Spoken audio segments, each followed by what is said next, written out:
আসসালামু আলাইকুম ভিউয়ার্স, কেমন আছেন? আশা করি সকলে ভালো আছেন। তো ফাইনালি নতুন আরেক ভিডিওতে হাজির হয়ে গেলাম। তো আজকে আমরা জানবো এই মাসে নভেম্বর মাস থেকে আমরা কি কি ফসল ফলাতে পারি সেই বিষয় নিয়ে আজকে আলোচনা করব। বেশি দেরি করব না, চলুন। তবে নভেম্বর মাস অনুযায়ী আমাদের দেশে শীতকাল শুরু হয়। এই মাসের নভেম্বর মাসের 20 তারিখ বা 15 তারিখের পর থেকে আমরা ফসল লাগাতে পারি। যেরকম আপনার আছে ধানের ক্ষেত্রে বলি, আমরা অনেকে হাইব্রিড জাতের ধান বা বোরো ধান লাগাতে পারি। এই সময় কম থাকে, পানি শুকিয়ে যাওয়ার মতন থাকে, শীতকালে আবহাওয়া ঠান্ডা থাকে, যার কারণে বোরো ধান বা হাইব্রিড জাতের ধান ফলন পাওয়া যায় ভালো। তারপর আমরা যদি সবজির ক্ষেত্রে আসি তাহলে দেখা যায় আমরা ফুলকপি, বাঁধাকপি, টমেটো, গাজর, মূলা, বিট, শসা, পেঁয়াজ, রসুন এগুলো আমরা লাগাতে পারি।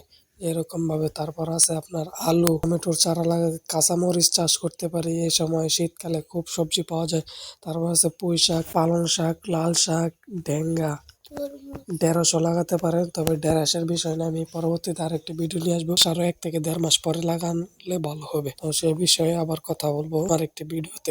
তারপর আপনারা ফলের দিক দিয়ে যদি কিছু লাগাতে চান বা চাষ করতে চান, সেটা হলো গিয়ে তরমুজ, বাঙ্গি, পেঁপে, কলা। তো যার এলাকায় যেটা হয় আপনারা সেটা লাগাবেন। কিছু এলাকায় বাঙ্গির ফলন বেশি পাওয়া যায়, কিছু এলাকায় তরমুজের ফলন বেশি পাওয়া যায়, বা কিছু এলাকায় পেঁপের ফলন বেশি পাওয়া যায়, আবার অন্য এলাকায় কিছু এলাকায় আছে কলার ফলন বেশি হয়। তবে আমরা যে এলাকায় যেখান দিয়ে যে ফলনটা বেশি হয় সেটা লাগানোর চেষ্টা করব। আপনি একা যদি অন্য একটা ফলন করেন, সেটা হয়তো আপনি সফল নাও হতে পারে। তবে সবার সাথে মিলেমিশে ফসল ফলাবেন, সবাই যেটা করে আপনারা সেটা করবেন, দেখবেন সেখানে ফলনও ভালো পাওয়া যাবে এবং এর রোগ বালাইও কম হবে। আর যদি একা অন্য কিছু করতে চান, আপনার ক্ষেত একা পেয়ে আপনার ক্ষেত্রে মনে করেন যে ফলন গুলি পোকামাকড় আক্রমণ করবে বেশি, সেই জন্য অনেক কিছু একসাথে সবাই যেটা ফলন ফলায় সেটা ফলালে বেশি ভালো হয়। তো বন্ধুরা, আজকে এই পর্যন্তই, আবার না। যদি ভিডিওটি কোথাও একটু ভালো লেগে থাকে তাহলে অবশ্যই লাইক করে দিবেন এবং কমেন্টের মাধ্যমে আপনি কিছু জানতে চাইলে বা আমাকে জানার, আপনাদের কাছ থেকে আমার অনেক কিছু শেখার আছে। তো